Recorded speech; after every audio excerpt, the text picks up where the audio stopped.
Welcome back to your friendly neighborhood AI wife. We are going into the land of Instagram. It has been fun today. It is eventful. Your girl is working. My husband even jumped into the last one. Was he sitting in front of the camera? No, but he was in here. He was supporting you. Look at this. That's what I'm talking about. Let's get it. Airline offers mystery flights where you don't know where you are flying. I'm going to tell you this right now before we even get into it. This has got to be popular because you know a lot of people are doing like those solo trips and kind of, or you'll see the videos where people will get surprised about where their day is going to be. Somebody will give them a bunch of cards and you pick one card and you figure out where you go. This is kind of reminds me of that. Like, hey, you buy this and you just get to go on a crazy trip. Or like if you rent your hotel through Hotwire or hotels.com and you could pick, you know, a certain price point, but you don't know what hotel you're going to. I feel like this is going to be a winner. Let's see what we got here. Is there anything there? Is there anything? That's it? There's no pictures? Let's read the comments. Scandinavian Airlines just pulled off its second ever destination unknown flight where passengers only learn their destination after landing. Oh my gosh. What do you think about this? Would this be something that you would be interested in? Tickets available only to Eurobonus members. Sold out in 4 minutes. Departed from Copenhagen, Denmark. Landed in Seville, Spain. Ho, ho, ho, for flamenco, food, and historical tours. Even the cabin crew didn't know where they were headed. Only the pilots did. So is it like an all-inclusive trip? Because how would you book your hotel stay? My brain's already going to all of that. But I'm sure it's all-inclusive to where we're going to take you somewhere. We'll make sure that you have a place to stay for the night. This sounds really fun, especially if you're somebody who's done all the traveling and you're like, you know what? I just want to leave it in the hands of somebody else. But there would be some, where are we going to go? What if it's not a place that we like or we feel like we fit in well at? But I like that. I've seen people pass out through heat exhaustion. It's just chaos. We've been here personally since 3 a.m. Oh, and this honey. is crazy. It's literally almost 11. It's 7 hours into this. We paid $600 a ticket plus $300 for the car camping pass. Like, this is absurd. Why are we spending this money to spend 8 hours in a car and we're not even inside yet? I've seen people pass out through heat exhaustion. I feel like people with money do this just so that they can feel like what it's like to not have money. I just don't get it. You see all of the videos where people have been in their car for hours and the line does not move. And then I heard that this year there was no assigned camping. So when you come in, it's like a free-for-all. And people were literally in their car for up to 10 hours before they even got to the campsites. So that doesn't sound fun to me. And I have watched the videos in the past where they're just out there, the sand, the weather. You remember that one year when everybody was stuck forever? I mean, it sounds like a great concept in theory, but to actually go and be there, I don't know. I don't want to do all of that. Ooh.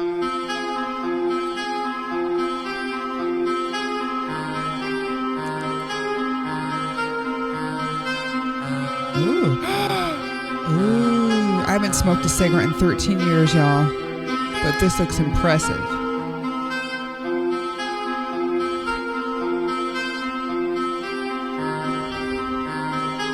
How long does it take?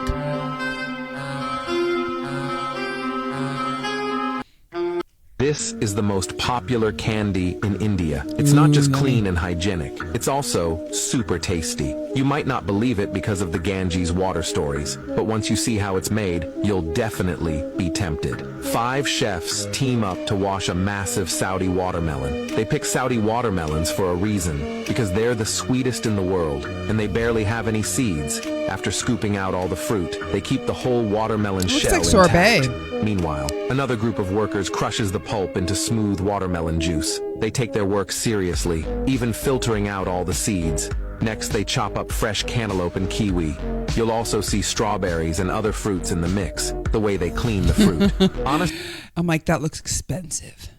beats most Michelin kitchens. Once everything's prepped, they pour it all into a big pot and start mixing. After it's fully blended, they pour it back into the watermelon shell, using the rind as a serving bowl. Super creative, right? Actually, it's because they can't afford real plates. Once the shell is filled to the top, all they need is a little patience. Then boom, fruit jelly in a watermelon shell is ready to eat. You might be wondering how it turned into jelly. It's actually from a ton of added gelatin. So would you try this one-of-a-kind watermelon dessert? It's clean and hygienic too. This... Yes, I would. Oh, hey. This guy just comes and hangs out with my grandma Ooh. every so often. Hey, boo. We think it's my grandpa. Oh. Because, you know, why wouldn't it be? Yeah. Look it, there's my grandma. And every time he sees her, he just starts talking. Hey, lady. Oh, look at his eyes. Dang it, this lighting. Oh, wow. Seriously, the coolest thing. I believe birds, animals, they can see a different realm that we cannot. I know. There to comfort her. That is the sweetest thing ever.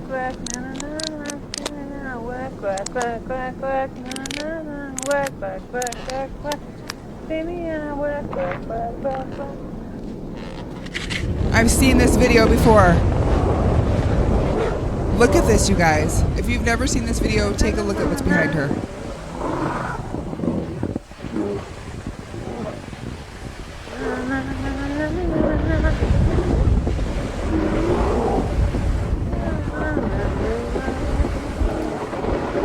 Just a huge brown bear chasing her down the mountain. I would have already fallen, tripped, and tumbled 3 times by now. She is a very good snowboarder. Exceptional, okay? He's like, will you slow it down? I'm trying to bite you.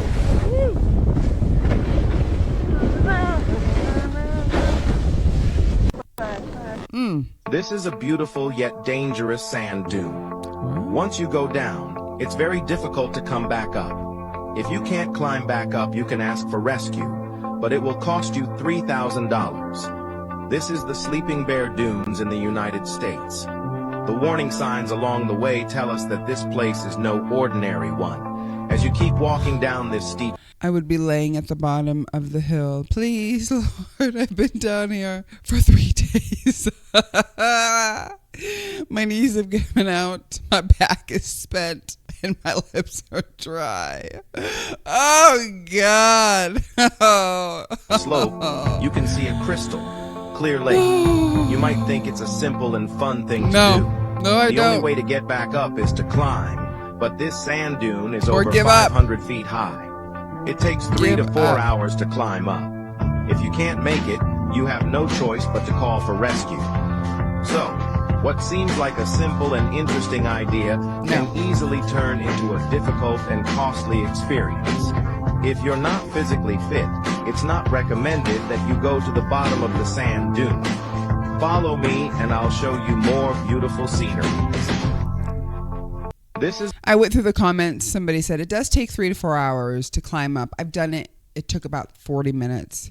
Sir, now you're just showing off. Another gal said, I would stand at the top with a long rope and charge $100 per person, and then you would get pulled down, okay? Unless you had your truck there as a good anchor to make sure. But come on, would you do that? Could you see yourself doing it? It looks so much fun going down, right? It's always easier going down than it is coming back up. It's like when you see people riding their bikes on the side of the road, they're going down the hill, they're trucking, and then they're all like trying to take their bike back up the hill. That's what it reminds me of. Would you be able to do this? And if you could, I appreciate how athletic you are, okay? I'm telling you, I could attempt. I would get a quarter of the way up there and roll back down. I do work out, but that is the incline. I don't know. My ankles, I'm still trying to get my right ankle good. I don't know. This is a beautiful...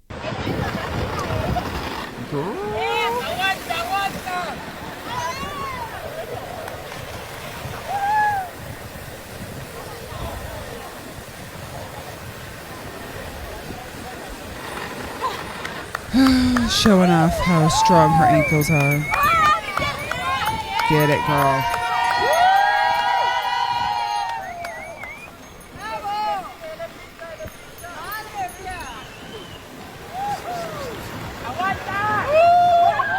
Yo! It blows my mind that stores know their self-checkouts don't work and they're letting people get arrested at them anyway. Now the former Olympian who says using the self-checkout at Walmart ruined her life. So Megan scanned everything but the machine messed up and Walmart had her arrested. And then it got even worse because they searched her bag and they found some vapes and Zofran. So they charged her with possession of a controlled substance on top of shoplifting, and she lost everything. Self-checkout error led to her arrest and the loss of her prestigious job as an NCAA Division I softball coach. And it turned out the vapes didn't have nicotine or THC, and Zofran is an anti-nausea drug. And even though the charges were ultimately dropped, she had to hire an attorney to get that. And it gets worse because Walmart did this again. A mom in Houston was held in a back room with her kids present because the machine didn't scan her Reese's Pieces. I don't understand why I can't just walk back and pay for my bag of Reese's. And the scariest part of this is that it's starting to happen all the time. 10% of self-checkout users have been falsely accused of some kind of theft, and a lot of stores just press charges automatically. Some stores even make money off of this. They charge a civil recovery. Meanwhile, there's nobody over in the regular lines to check you out, and they force you in this self-checkout, and then you miss one thing, you scan something, the person comes over and helps you, they have to swipe their card. It's a bunch of bull honky-dory. That's what it is. If you ask me, get somebody over in the normal lane because we don't want to be cashiers. We don't want to be baggers. How about that? I just sat here in a line that only accepts 15, but you forced me to come over here, and now I had to check my 213 items. It's always 213 items. And I was tired. So yeah, I forgot to scan the damn Reese's. I hate it here. They know that self-checkout increases theft, whether or not it's true, and losses go up 31%. But you know what's cheaper than fixing a broken machine or hiring more people? Just making you do the work. And if you get it wrong, charging you a fine or having you arrested. It blows my mind. Yes. What do we got here? Lady London checks all the boxes with this effortless freestyle. Let's go, girl. Look, they couldn't handle us, so never did they count me in. My guidance counselors did everything but counseling, like giving your demographic and the house you're in. You're living in an attic, probably sleeping on a couch, you know. Listen, mister, I don't need your pity. I'm just a sister trying to leave the city. I see you trying to stop the leader. When you see it's plenty, it's easier to buy the block than have the people leave it with me. Yeah, don't want to hear it, it's a wreck now. And my whole yearbook was a letdown, cause the girl who got C's is in tech now, and most likely to succeed does meth now. So I don't gotta stress how I'm better than best, and you don't gotta ask if I'm better than yes. Yes, I'm better, it's evident. Everything I am prevalent, heaven sent. I am better than everything that you've ever been. I can't settle till my time is up. Yeah, you know the pressure made a diamond cut. It's just hard for me to trust you, I don't got enough. And something about a man's hustle make him find his... Look. I like her voice. Got my alkaline water, look. Look. Any more? Half empty or half full. You have a glass, if it'd been me, I'd have two. See, now you have one empty, a glass full, and you take the empty and see what to add new to it, what to do to it. Turn the glass to a pitcher with some juice in it, like Jesus in a crucifix. Water into wine with it. Take your time with it. Either that or the blind leading the blind with it. Non-timid, not for the weak, the block in the streets.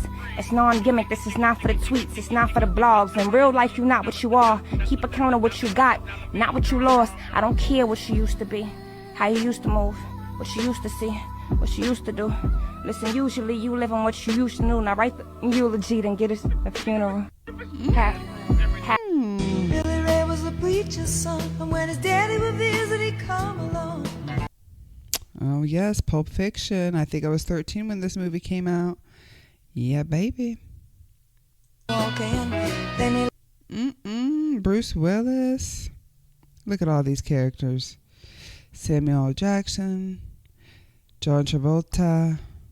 Only boy who could ever teach me was the son of a preacher man.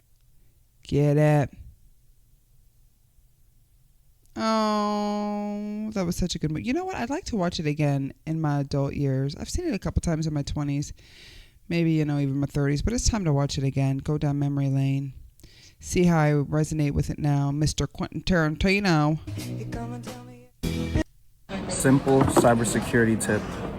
Never, ever, ever, ever, ever plug your device into an unknown port that just exists in the world.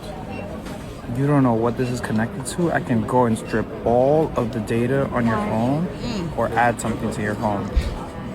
Physical access gives an unprecedented amount of vulnerability. Simple cybersecurity. He said never in your life. I don't care what you need to do. If you need to charge your phone, put your USB, your cord, your phone, your anything Don't do it. They're going to take all of your information. You know, we can't put our cards, our cords into anything without our information being taken. You can't even go and swipe at the gas station without the card reader taking your stuff. The hackers, the scammers, they are just at a different level. Makes you paranoid every which way you go. You know what I'm saying? Goodness, today was good. We had some good videos, didn't we? You and I, we got to watch these together. You know the deal. My husband sets us up for this, and then we get to watch them together. I liked it. He did good. I'm gonna have to tell him, babe, you did good this time. He usually does good anyways, but you know, I still gotta tell him. All right, until next time, peace out.